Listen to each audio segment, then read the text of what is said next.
नमस्कार. आम्ही जल ही जीवन हे या संस्थेचे कार्यकर्ते आपणा सर्वांचे स्वागत करीत आहोत. आज आम्ही येथे एक चर्चासत्र आयोजित केले आहे. विषय आहे पाण्याचे प्रश्न आणि त्यावरील उपाय. आजकाल सगळीकडे पाण्याचा प्रचंड तुटवडा चालू आहे. जनावरांना काय तर माणसालाही सुद्धा पाणी प्यायला मिळेल की नाही अशी शक्यता निर्माण झाली आहे. त्यासाठी म्हणून आम्ही आज ही वॉटर कॉन्फरन्स आयोजित केली आहे. रामपूर गावातील सरपंच, ग्रामसेवक तसेच सर्व गावकरी आपणा सर्वांचे मी इथे मनपूर्वक स्वागत करते. सुस्वागतम सुस्वागतम सुस्वागतम. स्टेजवर बसलेले मान्यवर म्हणजे आपले लोकप्रतिनिधी तात्यासाहेब, तसेच भावी आमदार म्हणजे ज्युनियर तात्यासाहेब, सरकारी अधिकारी बाबूलालजी आणि राजीवजी, तसेच सामाजिक संस्थेचे प्रतिनिधी तपस्याताई, अग्निताई, वैष्णवीताई आणि जयदादा, शहर प्रतिनिधी सचिनराव, तसेच गावखेड्यातील प्रतिनिधी गणपतराव, आपणा सर्वांचं मी या चर्चेसत्रेमध्ये स्वागत करते. चला तर मग आपण या वॉटर कॉन्फरन्सला सुरुवात करूया. बोला सचिनराव, आपले काही प्रश्न आहेत? आमच्या शहरातील कॉलनीमध्ये दिवसातून अर्धा तासच पाणी येतं, त्यालाही प्रेशर नसतं. बऱ्याचदा ते गढूळ असतं, म्हणजे अस्वच्छ. बरोबर. आणखी काही प्रश्न आहेत तुमचे? संचालक, मला विचारा ना, तालुक्यावरून एवढं लांबून आलोय. आमच्याकडे लाईट आहे तर पाणी नाही, पाणी आहे तर लाईट नाही. बाया माणसं 2-2 किलोमीटर लांब जातात हिरीवर हांडाभर पाणी घ्यायला. त्याचा काही विचार करतात की नाही?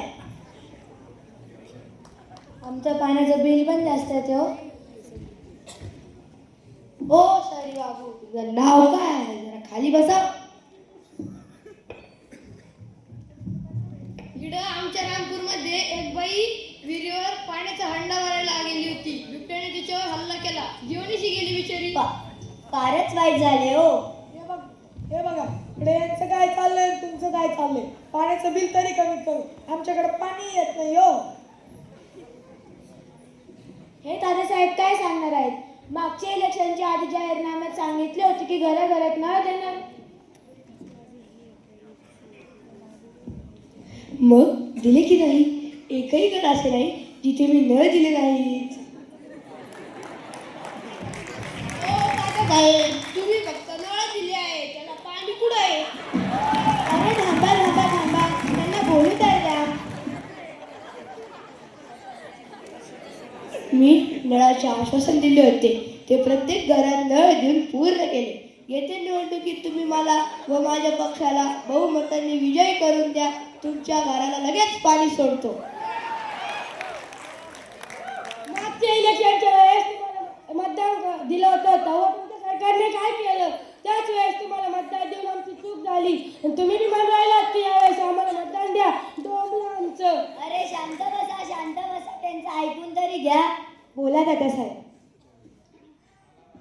जमलेले माझे सर्व बंधू भगिनींनो, पाण्याचा प्रश्न 5 वर्षांचा नाही तर अनेक वर्षांचा आहे. त्यासाठी आमची सरकार जबाबदार कसं काय?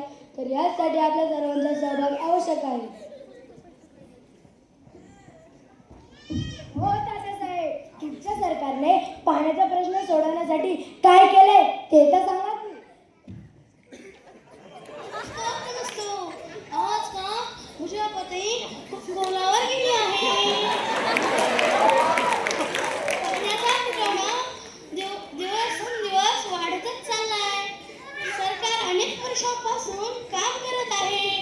सरकारने अनेक योजना आणल्या आहेत, जसे की पाणी अडवा पाणी जिरवा, जलयुक्त शिवार योजना, गाळ उपसा, गंगा गोदावरी इत्यादी नद्यांची स्वच्छता, याशिवाय अनेक प्रकल्पांवर सरकारी अधिकारी काम करत आहेत. यासाठी आपल्या सर्वांचा सहभाग आवश्यक आहे. पाण्यासाठी फक्त सरकारने काम करावं आणि भविष्यासाठी उपाय काढावे हे काही योग्य नाही. या संदर्भात प्रत्यक्ष काम करणारे सामाजिक अधिकारी इथे आलेले आहे. आपण त्यांचे मत जाणून घेऊया. नमस्कार मित्रांनो, आपण सर्व पाण्याचे प्रश्न व त्यावरचे उपाय या परिसंवादाच्या माध्यमातून का होईना एकत्र आलात, हे खूपच चांगले झाले. अशा चर्चा व्हायलाच पाहिजे. आपल्या देशामध्ये सामाजिक धार्मिक संस्था पाण्यासाठी काम करत आहे.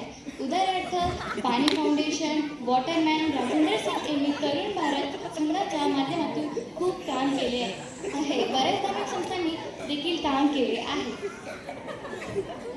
स्वाध्याय परिवाराचे देखील अनेक राज्यांमध्ये गावोगावी शोषखड्डे, विहीर रिचार्ज, बोर रिचार्ज, निर्मल नीर, चेक डॅम असे हजारो प्रयोग अव्याहतपणे सुरू आहेत. याद्वारे भूजल पातळी वाढवण्याचा प्रयत्नही सुरू आहे. अनेक सामाजिक संस्थांनी धरणांमधील व नद्यांमधील गाळ काढण्याचे काम केलेले आहेत व करतायत. तुम्ही सुद्धा सर्वांनी या पवित्र कामात सहभागी व्हावे ही नम्र विनंती.